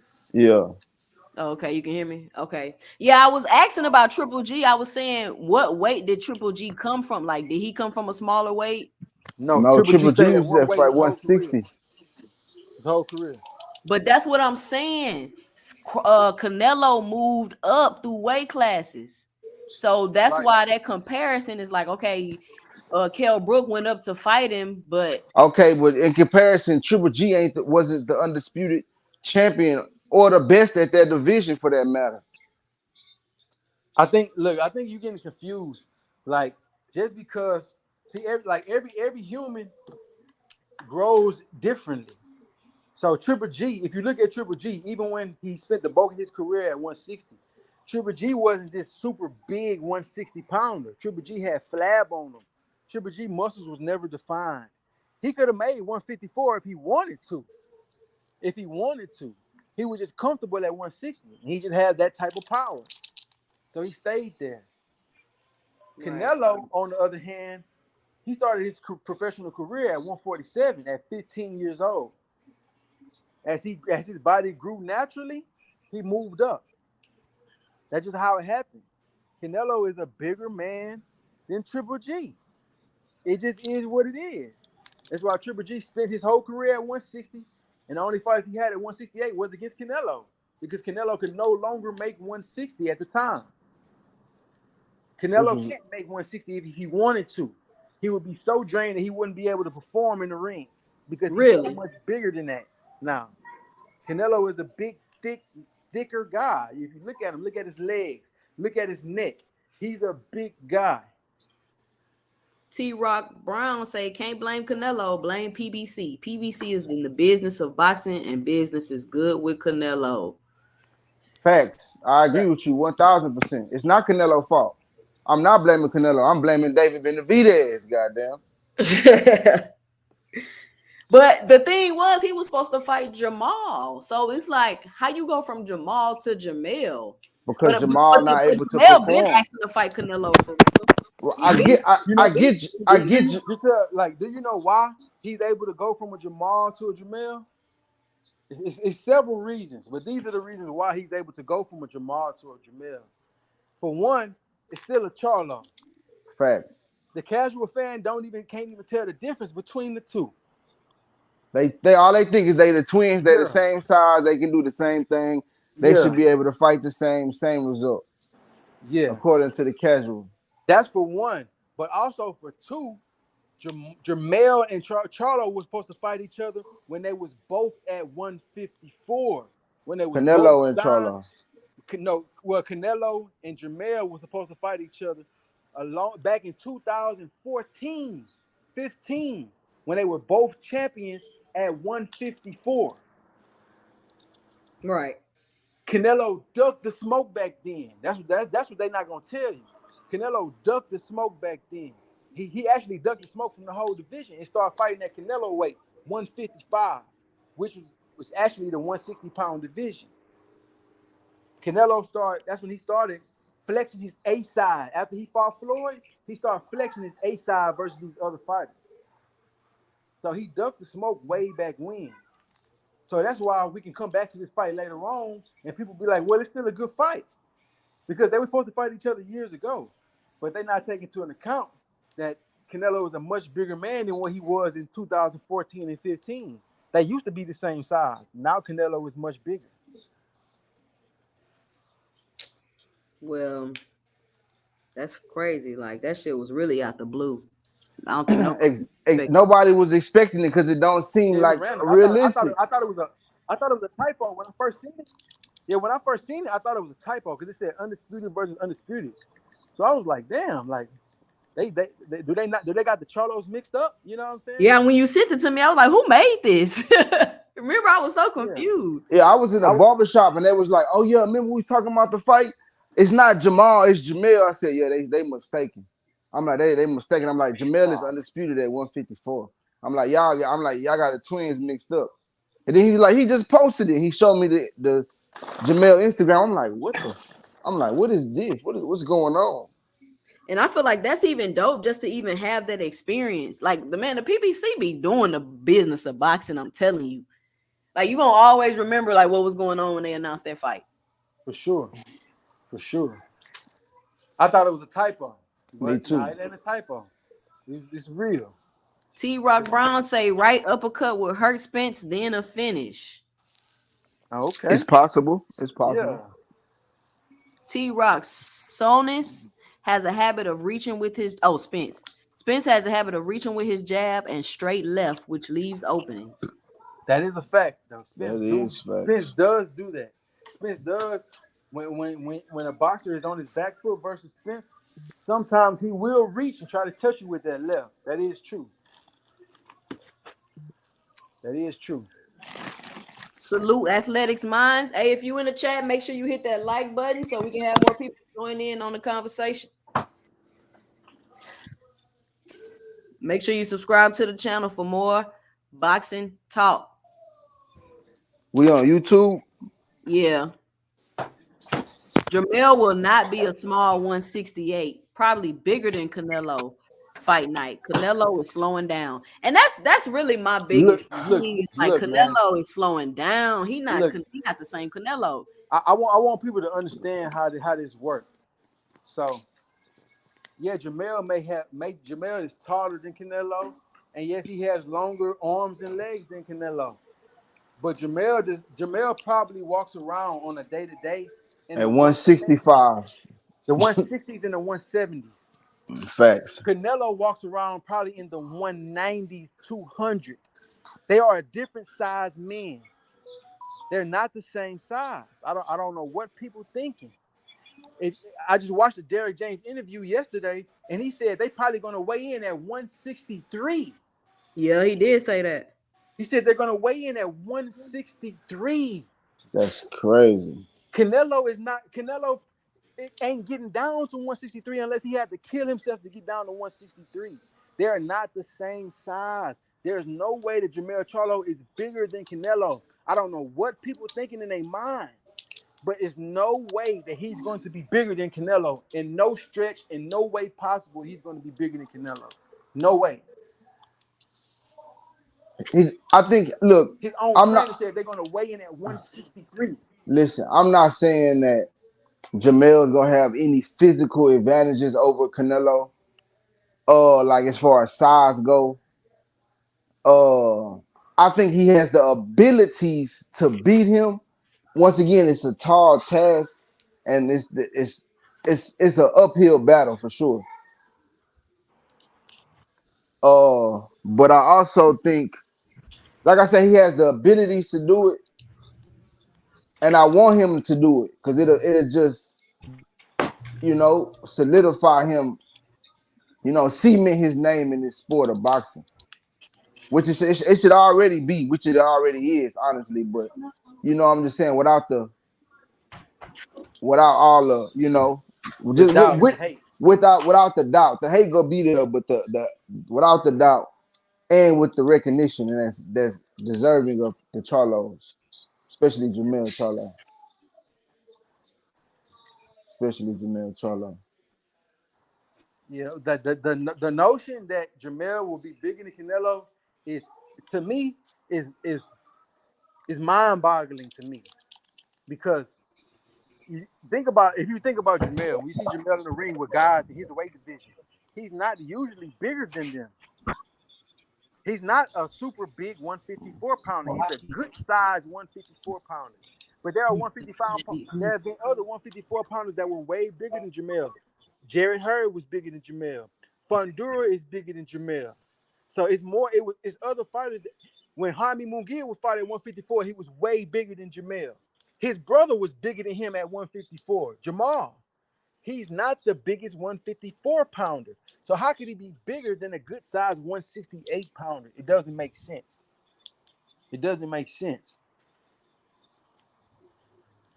He's not going to be bigger than Canelo. He may have a skill advantage over Canelo. He may be faster than Canelo. Pound for pound, he Footwork. may have more. Pound for pound, he may have more power than Canelo. But at the weight division, I don't think he's going to have a power advantage. He may still have his speed advantage, but I think that would be his only advantage that he'll have over Canelo. It's speed, height, and reach. That's it. Size is not comparison. Canelo is a way bigger man than Jermell Charlo in 2023.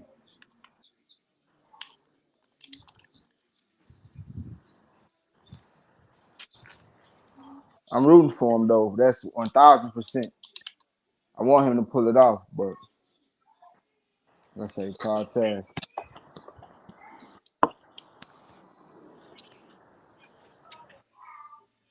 Jermell may or may not even be 168 pounds on fight night. That's what I'm saying.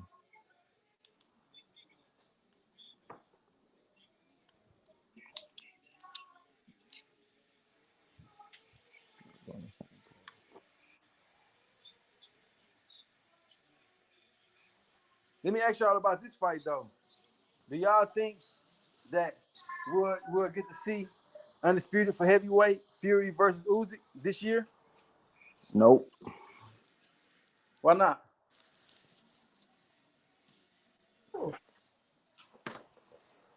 I don't know. Fury got to fight with somebody else coming up. Y'all seen that little bullshit money grab they doing with the UFC fighter? You Right? seen that? Yeah. Yeah. So That's not a real boxing match. Man, Fury shouldn't even be able to do that with the belts. He should not be able to be BSing around with the belts like you holding up the division. Can y'all hear me? Yeah, I can hear you. yeah. I can hear you. I mean, Usyk got all of three. He got Usyk is the unified champ. You know, Fury got the WBC. But So he fighting a UFC fighter. So if the UFC fighter beat him, he get to go fight Usyk. I mean, he had a belt. he had a belt. Shit, he had a strap. But MMA fight beating Fury is a very very tall task. I don't care how. There's no way possible that this MMA fighter is going to beat Tyson Fury in a boxing match. It's That's what Why I'm is even? saying. impossible. It's impossible. Because the world believes that this MMA fighter that is the biggest puncher and biggest puncher on the planet, quote unquote. But they're not taking into account that he fight with 4-ounce gloves on. You know what I'm saying? And they fighting for 5 rounds. I mean 3 rounds. I get it's 5 minutes, but How you gonna fight it for the ain't belt this. for 3 rounds? They not fighting for 3 rounds. I'm talking about his normal day-to-day Oh. career. Say you mean the MMA? Okay. I'm talking about in the MMA.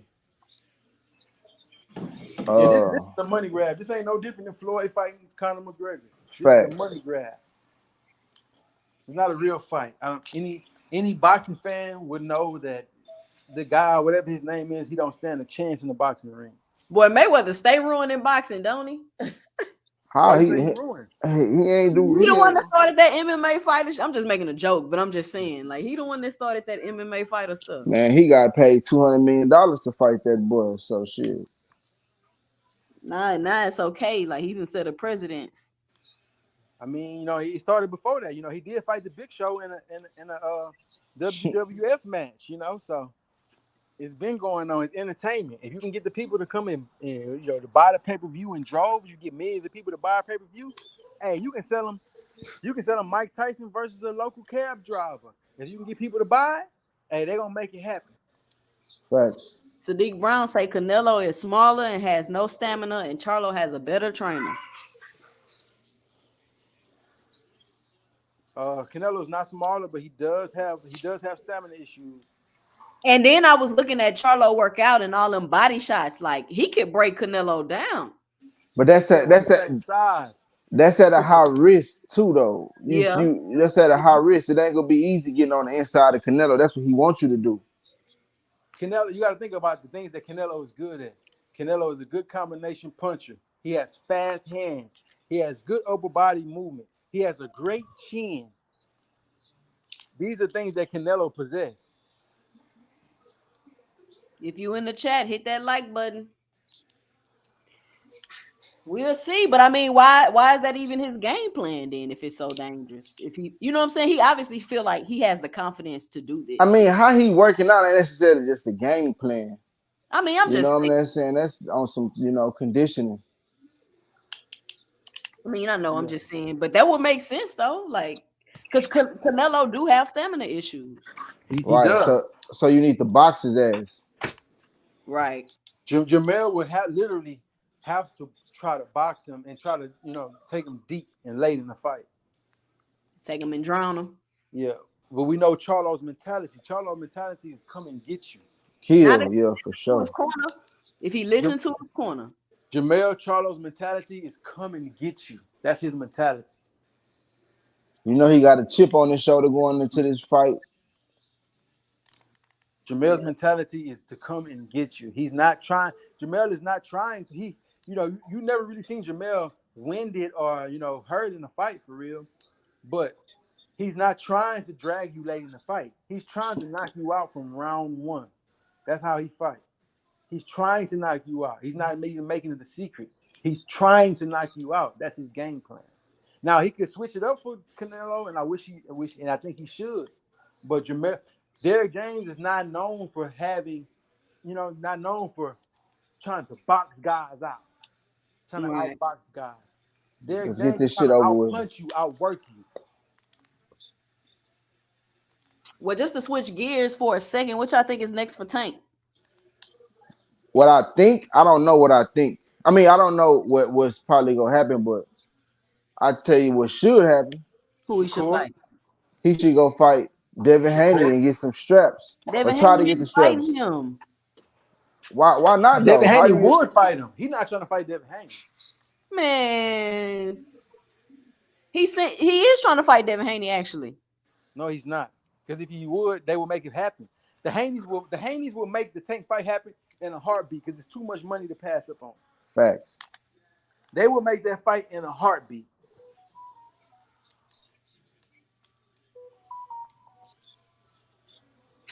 I don't know, man. I'm not saying Tank is scared. Don't get me wrong. I'm pretty sure Tank not scared to fight nobody. But they have been apprehensive about fighting Devin Haney. They have also been apprehensive about fighting other top fighters as well, not just Devin Haney. Like who? Like Lomachenko. You think Tank can't beat Lomachenko?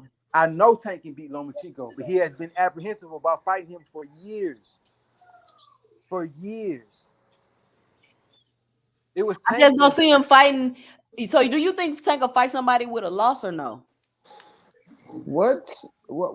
It ain't them. Everybody ain't undefeated. Yeah. I know, but Didn't Cruz have a loss when they fought?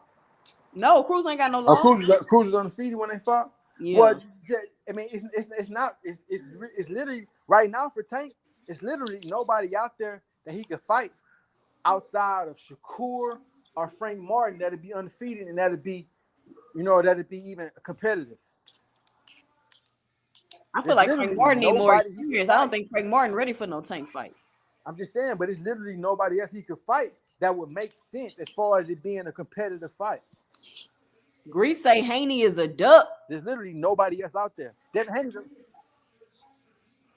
I mean, people just don't like Haney. Yeah. I'm gonna give Haney his respect. He was the one that made sacrifices. He was the one that became undisputed while everybody else was playing around trying to get the money. Devin Haney went and got the straps. Facts.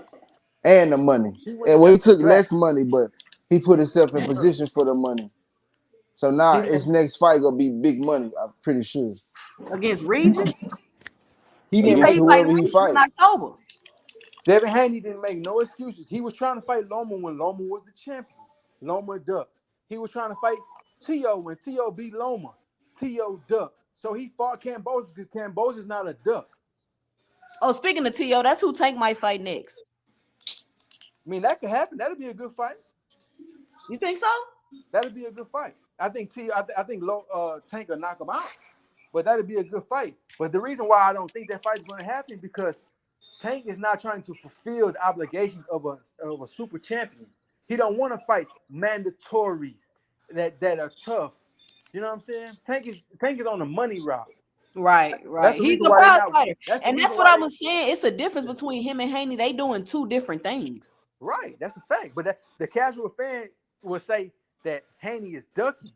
But the fact of the matter is Haney is doing what every boxer should be doing. Facts. Haney is doing what everybody should be doing. Haney made the sacrifice. If there was an undisputed champion and Shakur's, if Haney was in Shakur's position, he would take 25% to fight Haney. To fight Shakur. Well, to fight Shakur if they was in the different positions. But yeah, Shakur not trying to feel like he should get more money. I don't understand that. But Shakur won 50-50. So he don't want to fight, basically. Shakur don't want to fight because you're not about to. I don't think Shakur is scared, but Shakur don't want to sacrifice to get to where he want to be. He don't want to sacrifice it. He wanted to be handed to him just because he got so much skill, and that's not how boxing works. That's how Crawford work yourself to a position. The Big Brown say Tank was up and coming when Loma wanted to fight him. Look, Tank is the cash cow. Devin Haney got all the accomplishments. Where does Shakur land at? Mm-hmm. Greet say Haney versus Matias make the fight. That'd be cool, but he's gonna still be in the same position. He'll have one strap at 130. He'll still be in the same position. So he gonna keep the belts, go fight at 140? He gonna fight at 140 and 135? No, I don't see that happening. Shakur is in between the rock and the hard place. His best bet is just to accept the low end of the stick and fight Devin Haney. He could be undisputed if he wanted to. He could possibly be if he feel like he can beat Haney. If he feel like he's so much better than Haney, why not take the 25%, beat him, get all the straps, and now you hold all the cards? Why not do it? I don't know why. It seemed like when the black fighters fight each other, they feel like they should get 50-50. It's weird because why do you think that? You just came into the division and you fighting for the undisputed. Why would you think you're gonna get half after I just did all the work and got all the belts? I mean, he's not asking for half, but he want more than 25, so somewhere in the middle. Yeah. What I think it is what my opinion on it is, I don't care what the media say. I don't care what most of the casual fans say. I don't care what we think, what we all think. The boxers treat Devin Haney like he's that guy. Facts. We think Tank is that guy. Even like me, if I had to rank all of them, I think Tank is the best. Right. But the boxers treat Devin Haney how we think of Tank.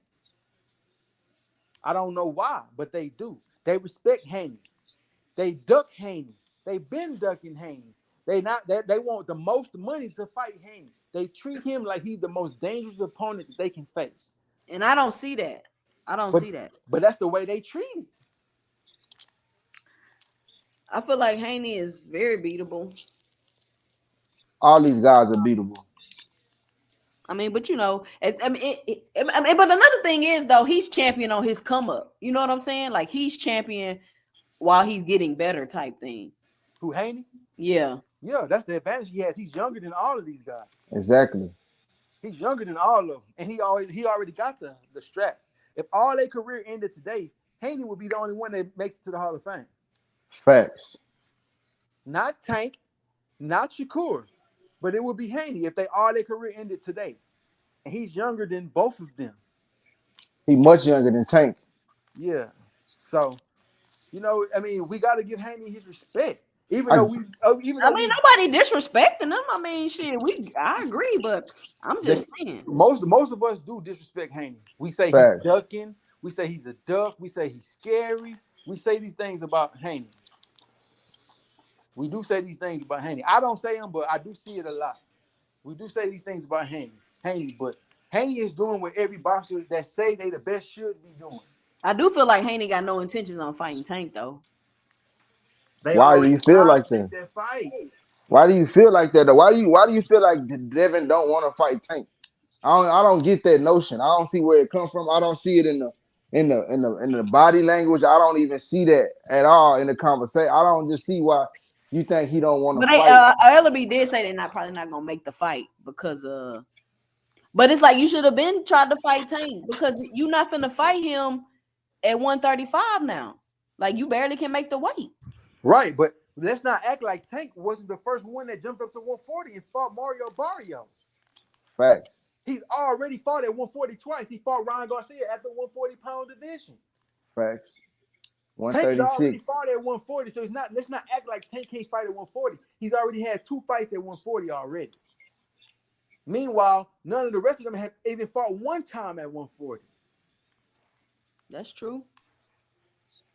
It's no ducking coming from Haney's side. There's no ducking whatsoever. They're trying to prove that they're the best boxer out here. Whether that's true or not, it remains to be seen. But from what I've seen from the Haney camp, they're trying. I have to give this respect.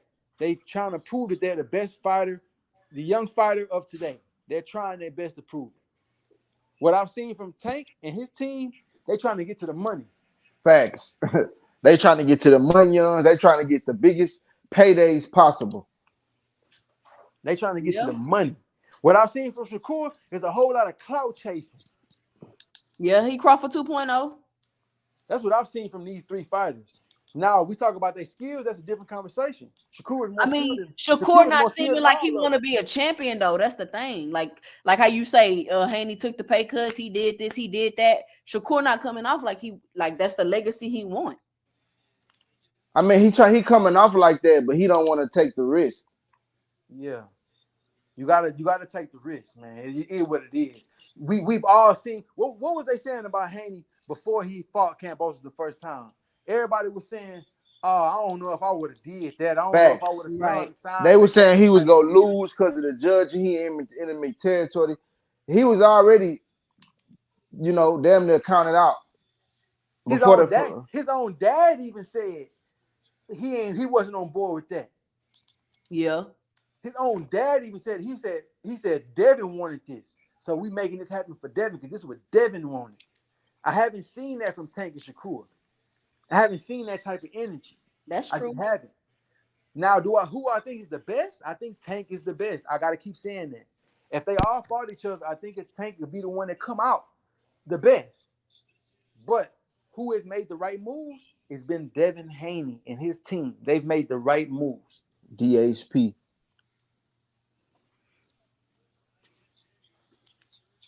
We shall see. Tank ain't getting no younger, so he needs to go ahead and get. The Tank is in his prime right now. Shakur and Right. Devin haven't even reached their prime. He just should go ahead and beat him up, Yeah. knock him off the list. Yes, Tank is in his prime right now. Devin and Shakur haven't even made it to their prime. He needs to go ahead and get it while the getting is good. I hope they go ahead and make that Shakur fight real quick. Yeah, that's what I'm saying. Tank should fight. We know Devin Haney can move it to 140. If you're not gonna move it to 140 to fight Devin Haney, you need to go ahead and mop off Shakur. You need to go ahead and try to get to Frank Martin. You need to go ahead and knock these guys off real quick. I could see him and Frank Martin being next. But I don't think Frank Martin should fight him right now. He should fight Tank out of his prime because he needs more experience, in my opinion. They the same age. Oh, I forgot Frank Martin. Yeah, that's the same age.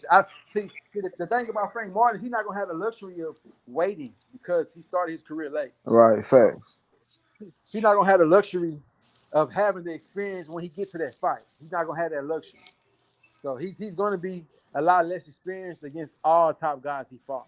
That just is what it is. I like Frank Martin. What you think about Frank Martin's last performance? I mean, honestly, I think he did what he has to do. That guy that he fought, a lot of people don't know that guy, but that guy was a bronze medalist in the Olympics. He was good. That guy is not a pushover. That guy is not easy work. But I do think that he needs fights like that. He needs the experience. Yeah, he needs to be developed. Yeah. Well, he's not gonna have the luxury of being developed how he needs to be to fight the top. He's already beat a top prospect in Rivera. He's already in title contention. He's like a fight or two away from a belt. So he's not gonna have the experience that he needs. He should fight Shakur. He should. I think he should. They should make that Shakur fight. That'll be decent. Or Keyshawn Davis. Keyshawn does not want to fight Frank Martin.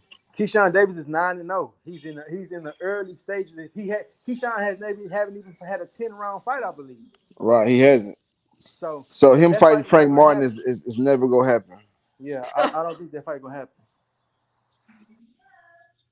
Damn, he ain't had a 10-round fight. He's only 9-0, Jantel. Keyshawn Davis only been a professional for like 2 years now. Yeah, he was in the Tokyo Olympics in 2021. Feel me? So yeah, he just turned pro 2 years ago in 2021 after the Olympics. So it hasn't even been 2 years yet. It hasn't even been 2 years yet. What y'all think next for Wilder? I mean, he got a few options out there. But I think he gonna fight Ruiz. I think they're gonna make the Ruiz fight happen. Whatever Ruiz going through. Yeah. You say you think Ruiz gonna stop him?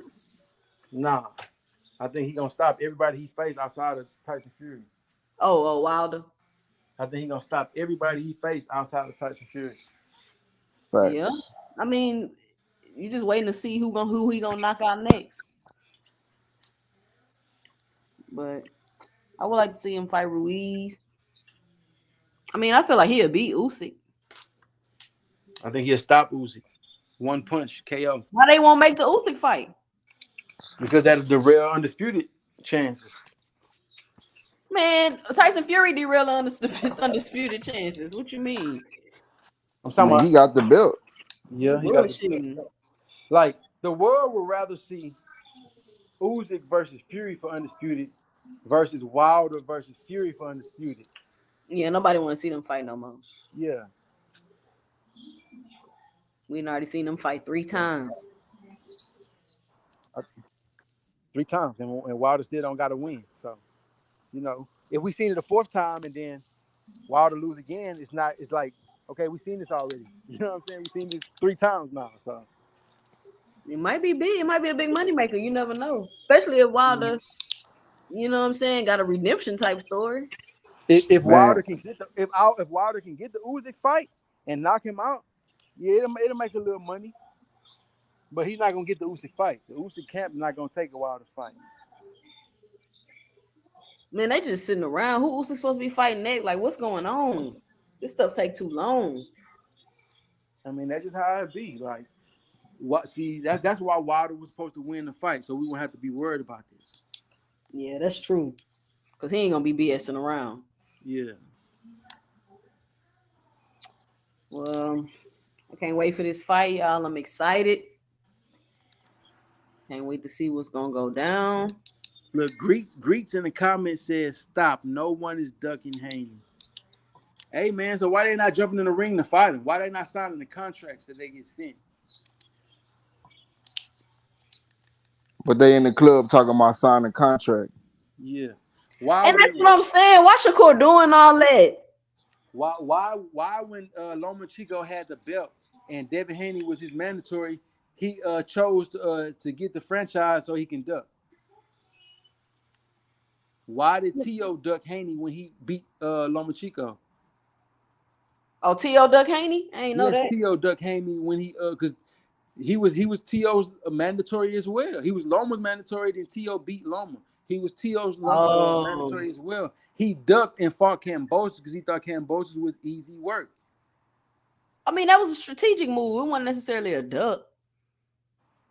You can call it a duck because he didn't want to fight him. He thought the easier fight was Kambosos, and he ended up losing to Kambosos. So Devin Haney just wanted the belt.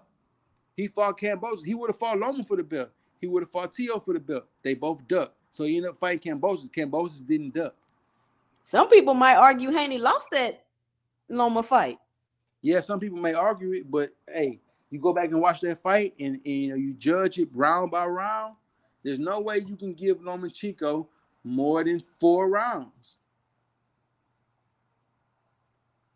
I feel like Haney won it, but I'm just saying some people like, oh, it was this and that. But I'm like, it wasn't that close, like people be thinking. It's like every time a fight is challenging, the contender's supposed to win.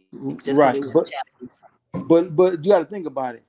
If Lomachenko is top ranks in ESPN's, hype job, the guy that they want to win, and it was a close fight, you would think that the decision would go to Lomachenko, right? Right. The decision went to Devin Haney, knowing that was his last fight with them. That was his last fight with the promotional company and everything. It just is what it is. It was a good fight. It was a close scrap. If anybody was gonna get robbed, it was gonna be Haney. Like y'all know they damn well exactly. They robbed Lomachenko. Y'all really think they robbed Lomachenko? Like, come on, y'all. Yeah, they robbed Lomachenko for Haney. Let's be real. It don't even make no sense. It don't. Even the boxers that's like Shakur, who was all on the TV screen hating and saying that Loma won. When he went back and watched the fight, he did interviews after that. He was like, I went back to watch the fight. He even said, I can see why people had Haney winning. So, all right, this is the last thing, because I'm gonna get off here in about 10 minutes. But y'all know who I'm excited about? Who? Ryan Garcia. Against who? I'm just saying, I can't wait to see what he looks like after working with Derrick James. Okay. I feel like he can really compete in the 140 division if he really get it together. But I'm interested to see. I'm interested to see. I think if he fight Rolly, he gonna knock Rolly out. I think he's supposed to be fighting Rolly next. Yeah, I think he gonna knock Rolly out. But Hey, that'd be dope. do I think that he will be able to beat a Tank at 140 or No, Haney at I ain't 140? saying all that now. Don't you taking it too far. No, but that's who he gonna have to fight. I mean, he could probably be like a who else at 140? I mean, there's people at 140 he could beat. Like they can strategically move him, and you know what I'm saying? You think he can beat a Devin Haney? Because Devin Haney is more than likely going to fight Regis. You think he can beat the winner of that fight? I wouldn't say all that. I mean, so yeah. I think he could be better. I think he could possibly get a belt. I mean, shoot, Rolly got a belt, so it's not hard to get a belt. Oh yeah, he could take Rolly belt. I feel like he could take Rolly belt. Yeah, it's not hard to get a belt at 140. Rolly got one, so. But I'm just interested to see if he just continue to be a star like that. You know, now I ain't trying to say he should be fighting for undisputed and be a champion and all of that. But if you gonna be Rolly and take a belt and then you fight some pretty decent competition, like I would like to watch you fight. Oh yeah, most definitely. Ryan is a star. He don't have to fight another fight. He's been a star before he even. He's a star. Period. He's not just a boxing star. He's just a star in life. Yeah. That's true. But I'm interested. I mean, it's interesting. Like I can't believe he went to Derrick James. That was the last thing I was expecting him to do. Yeah. I mean, he wants to get better. You know, it's interesting because I just seen a clip. I don't know how true it was, but I seen a clip of Oscar De La Hoya doing an interview saying that they're suing Ryan Garcia.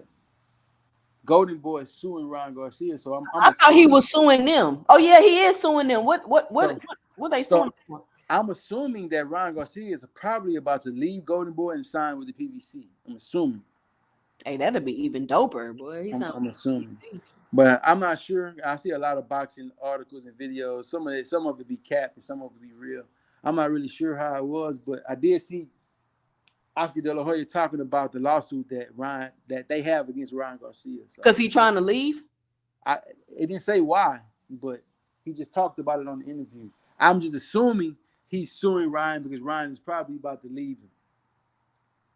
Well, Oscar De La Hoya is a horrible promoter, seem like. Yeah, I mean, Oscar De La Hoya is trying to create another version of himself.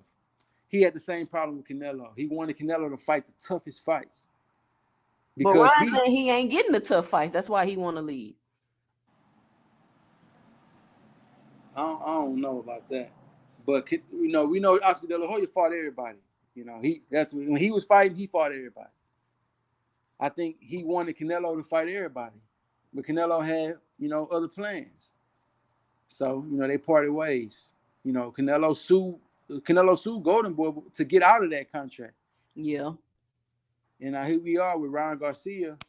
They had odds, and then they got a lawsuit between them too. So I think he's gonna lose another one of his cash cows. So that's crazy.